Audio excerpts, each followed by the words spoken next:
حضرت مولانا محمد اشرف علی تھانوی رحمۃ اللہ علیہ جب کوئی دعا مانگتے اور آنکھ سے کوئی آنسو آتا تو حضرت ان آنسوؤں کو اپنے چہرے پر مل لیا کرتے تھے۔ ایک مرتبہ ایک طالب علم نے دیکھ لیا۔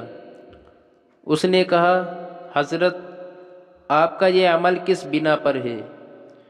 فرمایا، میں امید کرتا ہوں کہ اللہ تعالی ان آنسوؤں کی برکت سے میرے چہرے کو جہنم کی آگ سے محفوظ فرمائیں گے۔ وہ بھی آخر طالب علم تھا۔ کہنے لگا، کسی کا چہرہ بچ بھی گیا اور باقی جسم کے اعضاء نہ بچے تو پھر کیا فائدہ؟ اس پر حضرت اقدس رحمۃ اللہ علیہ نے ایک حکایت بیان فرمائی۔ کہا، بادشاہ اورنگزیب عالمگیر رحمۃ اللہ تعالی علیہ کے وقت میں ایک وزیر فوت ہوا۔ وزیر کا ایک بیٹا چھوٹی عمر کا تھا مگر بہت سمجھدار تھا۔ بادشاہ نے اس بچے کو دل لگی کی خاطر بلا لیا۔ جب وہ بچہ حاضر ہوا تو اس وقت اورنگزیب عالمگیر رحمۃ اللہ تعالی علیہ تالاب کے کنارے بیٹھے تھے جو اپنے محل میں بنوایا تھا۔ وہ بچہ قریب ہوا، سلام کیا۔ جب اس نے مصافحہ کیا تو بادشاہ نے اس کی انگلیاں مضبوطی سے پکڑ لیں اور بچے سے کہا، میں تمہیں کھینچ کر پانی میں نہ ڈال دوں؟ وہ بچہ مسکرا پڑا۔ بادشاہ اورنگزیب عالمگیر رحمۃ اللہ تعالی علیہ بڑے حیران ہوئے کہ بچے کو تو گھبرانا چاہیے تھا اور سبھی کہتے ہیں کہ بچہ سمجھدار ہے۔ چنانچہ آپ نے پوچھا، تو کیوں ہنس رہا ہے؟ وہ بچہ کہنے لگا، بادشاہ سلامت، میرے ہاتھ کی چند انگلیاں آپ کے ہاتھوں میں ہیں، بھلا مجھے ڈوبنے کا کیا ڈر ہے؟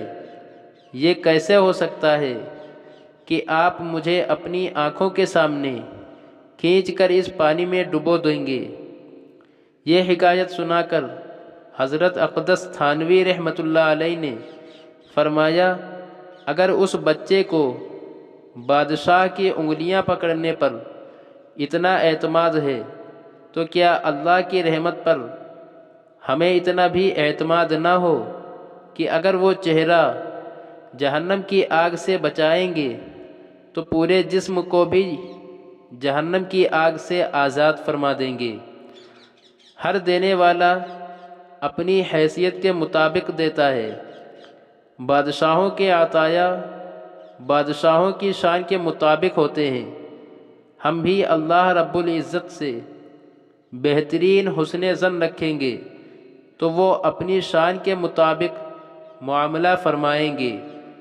باپ اپنے چھوٹے بچے کو تھوڑا سا دور کھڑا کر کے کہتا ہے، بیٹا میری طرف آؤ۔ وہ بچہ بہت کوشش کرتا ہے مگر وہ اپنی کوشش میں ناکام ہو جاتا ہے، لیکن وہ بچہ اپنے باپ پر اعتماد کرتے ہوئے کوشش جاری رکھتا ہے۔ پھر باپ کی محبت جوش میں آتی ہے تو باپ خود جا کر بچے کو اپنی لپیٹ میں لے لیتا ہے۔ اسی طرح ہم بھی اپنے رب کی رضا حاصل کرنے کے لیے کوشش جاری رکھیں۔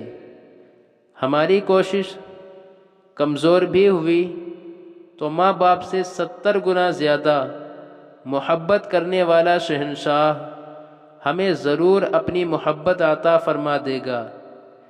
جب ہمیں اللہ تعالیٰ کی محبت نصیب ہو گئی تو ہم دنیا و آخرت میں کامیاب و کامران ہو جائیں گے۔ اگر آپ کو یہ ویڈیو پسند آئی ہو تو ویڈیو کو لائک کیجئے اور چینل کو بھی سبسکرائب کیجئے۔ شکریہ۔